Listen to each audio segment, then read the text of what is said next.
امریکہ کے 54 ارکان کانگریس کا صدر بائیڈن کو خط پی ٹی آئی رہنماؤں کی فوری رہنمائی کے لیے اقدامات کا مطالبہ کر دیا۔ خط میں کہا گیا کہ پاکستان میں 2024 کے ناقص الیکشن کے بعد انسانی حقوق کی دھجیاں بکھیری گئیں۔ پاکستان کی اہم سیاسی جماعت پی ٹی آئی کو انتخابات سے دور رکھنے کی کوشش کی گئی۔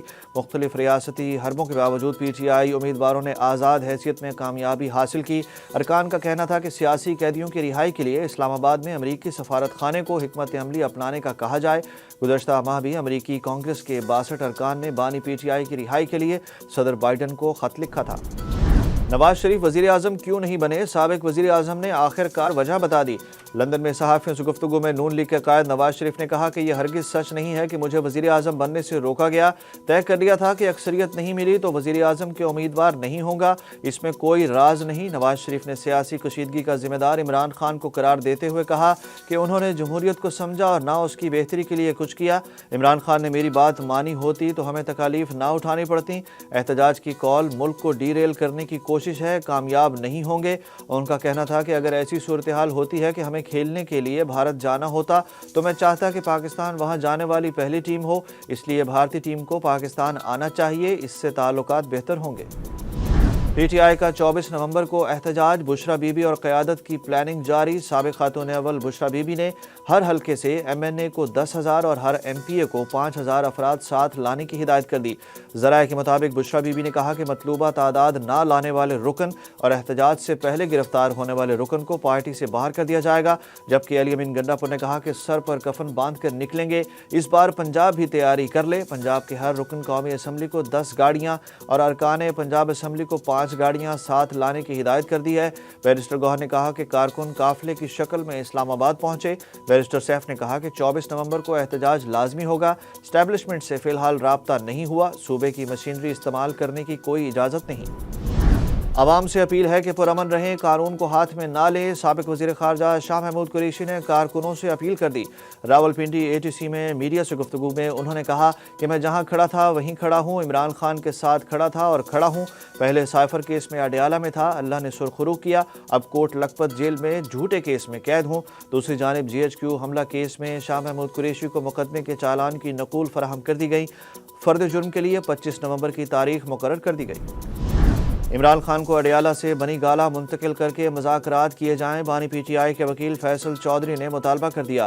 ان کا کہنا تھا کہ ہمارے بہت سے لیڈرز سیاسی مقدمات میں اندر ہیں، وقت آ گیا ہے کہ ان سب کو ریلیز کیا جائے۔ جعلی مقدمات بنانے پر نیب حکام فی الفور استعفیٰ دیں، ان سب کے خلاف کارروائی کی جائے۔ عمران خان بڑا لیڈر ہے، اسے سیاست میں حصہ لینے دیا جائے، یہ ان کا بنیادی حق ہے۔ شیخ رشید نے ایک بار پھر آرمی چیف سے اپیل کر دی۔ عوامی مسلم لیگ کے سربراہ شیخ رشید احمد نے کہا کہ آرمی چیف سے استدعا ہے کہ بے گناہوں کو معاف کر دیں، سیاستدانوں کا ٹرائل کریں۔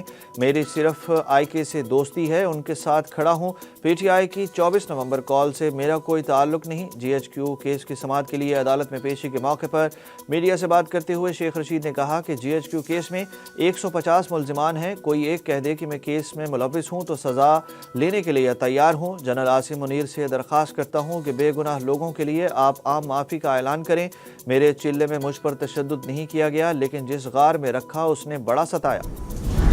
وزیر خزانہ نے جینکو، ڈسکوز اور ایئرپورٹس کی نجکاری کا اعلان کر دیا۔ محمد اورنگزیب کے مطابق جینکو، ڈسکوز اور ایئرپورٹ نجی شعبے کو دیں گے۔ پی آئی اے کی نجکاری سے متعلق دی جانے والی بولی سے دھچکا لگا ہے، کوئی منی بجٹ نہیں آ رہا، ٹیکس وصولی کا ہدف پورا کیا جائے گا۔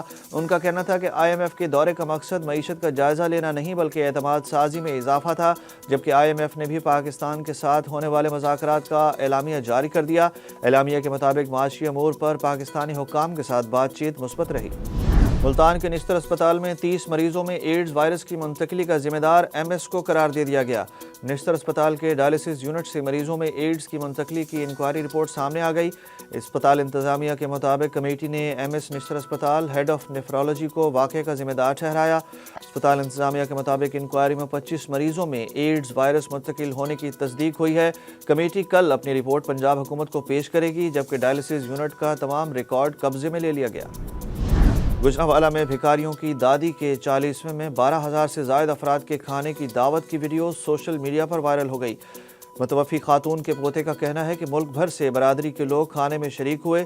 60 من مٹن پکانے کا آرڈر دیا گیا تھا۔ اس کے علاوہ 10 دیگیں، میٹھے چاول اور مربے بھی بنائے گئے تھے۔ سوشل میڈیا رپورٹس کے مطابق بھکاریوں نے چہلم پر تقریباً 1.25 کروڑ روپے خرچ کر ڈالے۔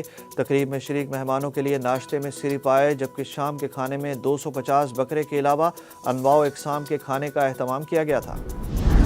بی سی سی آئی پیسوں کی لالچ دے کر آئی سی سی کو چیمپئنز ٹرافی ہائیبرڈ ماڈل کے لیے منانے لگا۔ چیمپئنز ٹرافی ہائیبرڈ ماڈل پر کرائیں نقصان ہم پورا کر دیں گے، بھارت نے آئی سی سی کو جوابی خط لکھ دیا۔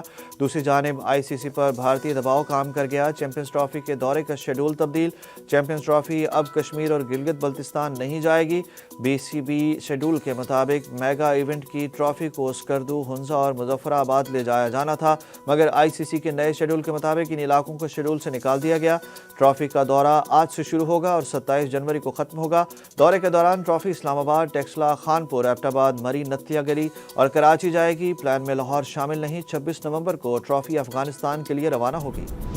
پاکستان میں سیکیورٹی خدشات کے باعث ہماری ٹیم دورہ نہیں کرے گی۔ بھارتی کرکٹ بورڈ کے نائب صدر راجیو شکلا کا بھارتی خبر ایجنسی کو انٹرویو۔ انہوں نے کہا کہ بھارتی بورڈ اپنے موقف پر قائم ہے۔ ہندوستانی حکومت ہمیں ہدایات دے گی تو ہی جا سکتے ہیں، لیکن انکار پر ہم نے آئی سی سی کو جواب دے دیا ہے۔ دوسری جانب Pakistan cricket board champions trophy کے لیے ہائیبرڈ ماڈل قبول نہ کرنے کے اپنے موقف پر سختی سے قائم ہے۔